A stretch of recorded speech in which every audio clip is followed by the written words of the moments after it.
Let's review Pesachim Daf Pei. The Gemara starts with a brisa that brings down a four-way machlokes as to how we deal with tumah, hutra b'tzibur by a korban pesach. And the brisa tells us that if Klal Yisrael is 50-50, 50% tameh and 50% tahar, halolo oisin la'atzman, v'halolo oisin la'atzman, which is the shita of Rav. How about if there's one more person that's tameh than tahar? That would be enough to say tumah hutra b'tzibur, and everyone will be makriv the korban pesach b'tumah. Rabbi Eliezer ben Masya argues and says one person will not change it over because it says leisucha lizbayach es pesach bi'achad sharecha. We darshan one person alone won't turn it over. Therefore, you need a greater roiv of tmeim in order to allow all of Klal Yisrael to bring the korban pesach b'tumah. The Gemara brings a shita, or the Brisa continues with a shita from Rab Shimon, who holds that even if one shevet is tameh, that shevet would bring the korban by themselves b'tumah, while the rest of Klal Yisrael, who are tahar, would bring it b'tahira. And the Rabbi Yehuda said, even if only one shevet is tameh, and all the other shvatim are tahar, everybody will bring it b'tumah, because it's a kahal. Each shevet is considered a kahal, and it's one kahal, which is one shevet, connected to the rest of Klal Yisrael, which is also a kahal, and therefore it would be considered 50-50, and Rabbi Yehuda holds in that case that it's not mistaber to say it's korban tzibur chaluk. It's not respectful for some people to bring it b'tumah and some people to bring it b'tahira, and therefore if even one shevet is tameh, all of Klal Yisrael brings the korban b'tumah. The Gemara then tells us a halacha that Rav said. And Rav said if it was 50-50, you would be metama one person b'sheretz, and now you have roiv tamein, and then all of Klal Yisrael could bring the korban b'tumah. The problem is we know Rav said if it's 50-50, he says you split it, that the half of Klal Yisrael that's tahar brings it b'tahira, and the half of Klal Yisrael that's tameh brings it b'tumah. So the Gemara ends up saying that Rav is saying if you hold that mechza al mechza, you would normally have to bring half and half b'tumah, half b'tahira, but you also hold of Rabbi Yehuda, who holds that it's not appropriate to have half b'tumah and half b'tahira.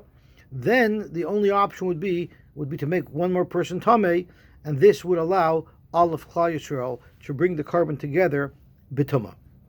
Ula said that one should not send somebody away, one should not be metama him b'sheretz, rather one should send him b'derech l'chayka, which will also eliminate one person that's tahar, and then again there'll be a roiv of tameh, and then you could bring it b'tumah. The Gemara asks, why didn't Ula say that you're metamim with a sheretz? So the Gemara says a sheretz wouldn't work because he holds that someone who's tamim b'sheretz could anyway eat a korban pesach at night, and he holds that you could process a korban pesach even though someone's tamim b'sheretz, because even though he's tamim during the processing of the korban, tonight he will be tar and he'll be able to eat in the korban. So the Gemara says, so why didn't Ula suggest that we metam tamei meis? The Gemara says because then he'll also be potter from bringing the korban chagiga, and we don't want to stop him from bringing the chagiga. The korban pesach he'll be able to bring by Pesach Sheni, but the korban chagiga he's going to lose out on completely because he can't bring it on the last day, even though he won't be tamei anymore, because if he holds that all of the days are only a tashlumin for the first day, and if you cannot bring the korban the first day because you're tamei, then you wouldn't have a chiyuv to bring the korban chagig at all. The Gemara comments that who is going to allow themselves Erev Pesach to be suddenly sent away? So the Gemara doesn't like Ula's option. The Gemara has another interesting shaila. What happens if roiv of Klal Yisrael were zoven? Normally tumah hutra b'tzibur, but a zov cannot bring a korban pesach even if it's tumah hutra b'tzibur. So roiv of Klal Yisrael are zoven, and miat are tamei mesim. Rav said those tamei mesim are going to lose their opportunity to bring the korban pesach both for Pesach Rishon and for Pesach Sheni. Pesach Rishon they can't because they're a miat, and a miat of Klal Yisrael could never bring the korban pesach b'tumah on Pesach Rishon. And by the second Pesach, but Pesach Sheni they can't bring it, because the halacha is, when could you bring a Pesach Sheni? That's if Rav Klal Yisrael brought a Pesach Rishon. But since no one brought a Pesach Rishon, therefore there won't be a Pesach Sheni either.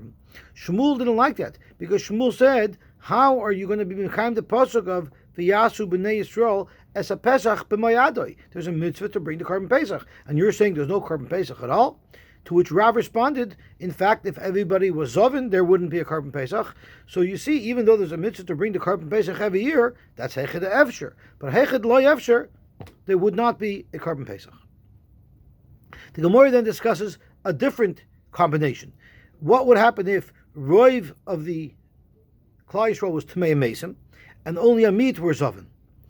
So the halacha is, of course, the Tamei Mesim could bring their carbon for the Pesach Rishon, but what about the Zovin? They cannot bring it by Pesach Rishon. What happens if by the time Pesach Sheni comes along, their Tahar, would they be able to bring their carbon by Pesach Sheni? Zok the Gemara, Rav Huna holds there's no tashlumen for a Pesach that was bought b'tumah, since the first Korban Pesach by Pesach Rishon, Roiv Klal Yisrael were Tamei Mesim, and it was brought b'tumah, and tumah dechuya, so that the carbon was brought b'tumah. There's no tashlumen for that. There's no Pesach Sheni. However, Rav Ada bar Ava said, according to the Maskana of the Gemara, that there's no such rule. Even though the first Korban Pesach was brought b'tumah, you could still have tashlumen for it by Pesach Sheni. Then the Gemara discusses another combination. If a third of Klal Yisrael were Zovin, a third of Klal Yisrael were Tahirin, and a third of them were Tamei Mesim. Rav Mani bar Pata said those Tamei Mesim will not have the opportunity to bring the Korban Pesach at all. They won't be able to bring Pesach Rishon, because if you combined the Zovin with the Tahirin, Roiv Klal Yisrael are not going to be able to bring the carbon b'Tahira.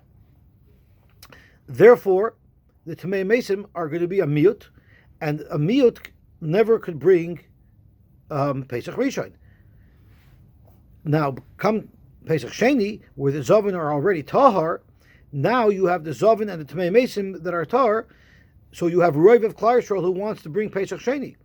You never have a situation where Roiv Klal Yisrael can bring Pesach Sheni. It's always only for a miut, for Yechidim, that are allowed to bring the Pesach Sheni, and therefore these Tamei Mesim will not be able to bring Pesach Rishon, nor will they be able to bring Pesach Sheni.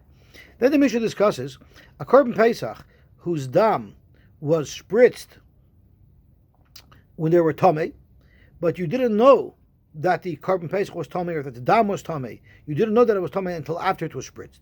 So there the tzitz is Maratza, and therefore the carbon will be a good carbon, and the Bailam will not have to bring another Korban Pesach by Pesach Sheni. But if, after the dam was spritzed, we found out that the owner of the carbon was Tamei, there the tzitz is not Maratza. The Torah tells us specifically that a person who's Tamei, a Gavod Lo Chazi, has to bring Pesach Sheni.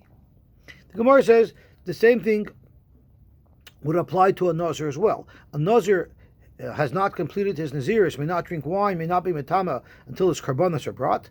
So if his Karbanos were brought, and we found out that the carbon was Tamei during the Zrika, once again, we say that Tzitz is Maratza, and the Nazir will have his termination of the Naziris. But if he himself came under a Safek Tuma, if he himself was found out to have been Tamei, Vadei Tamei, then his carbon would not be valid.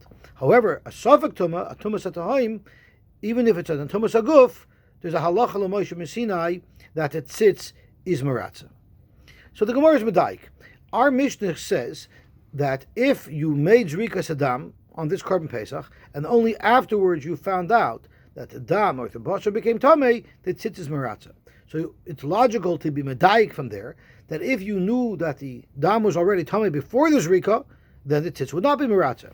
The Gemara says this works out very good with Ravina, because Ravina holds that it doesn't matter if the Tumah was on purpose, meaning someone purposely was Matama the dam or the basar, or if the Tumah was done b'shoigig, as long as the Zrika was done b'shoigig, it will still be Maratza. And that's very consistent with our Mishnah. But the problem is, Rab Shila holds that what's important is that the Tumah only occurred b'shoigig. If the Tumah occurred b'shoigig, meaning by mistake, Sheretz was Matama this dam, even if you're Zerk the dam b'mezid, the tzitz will still be Maratza. If you're Zerk the dam b'mezid, clearly it was Noida before the Zrika, which seems to be inconsistent with our Mishnah. Zok Rab Shila, Our Mishnah, when it says the case of the tzitz meratza, where the Zrikas Adam came before you found out that it was Tameh, that's Lav Dafka. In fact, our Mishnah holds even if you found out about the Tumah before the Zrikas Adam, the tzitz will also be meratza.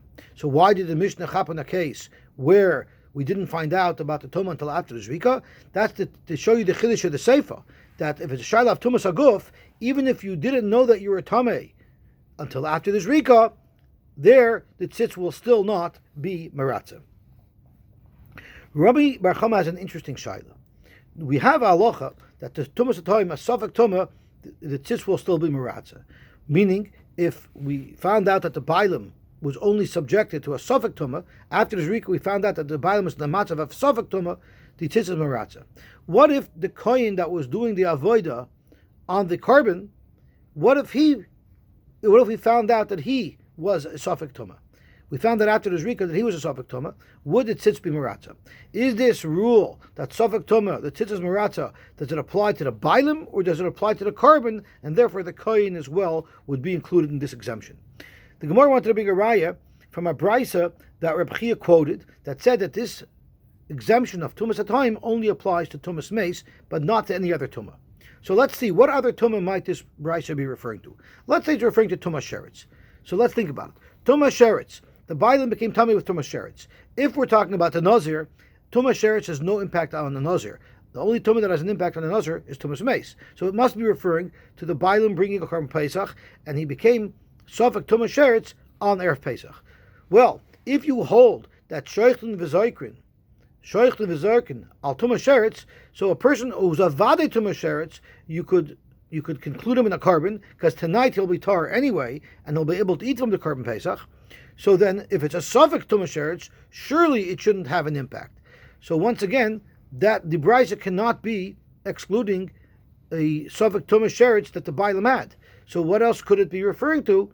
It must be referring to the kohen having come on to a Safek Tumas Sheretz. Because if a kohen was Tamei b'Tumas Sheretz, he will pass all the avodah. So it must be that what Reb Chia is saying is that this Tumas Hatahoim, where you have a halacha l'moshe Sinai, that it doesn't apply to any other tumas, it must be referring to tumas sheretz, which is relevant to a kohen. But you see that the whole concept of tumas hatahoim, the tzitzis meratza, it would apply even to the kohen doing the avodah. The Gemara said maybe you don't have a raya. Maybe it's referring to the bailim, and he's a safek zov. What does that mean? Rashi learns if it's the seventh day, if Erev Pesach turns out to being the seventh day for this zov, we don't know if he's going to complete his Shiva Nekiyim.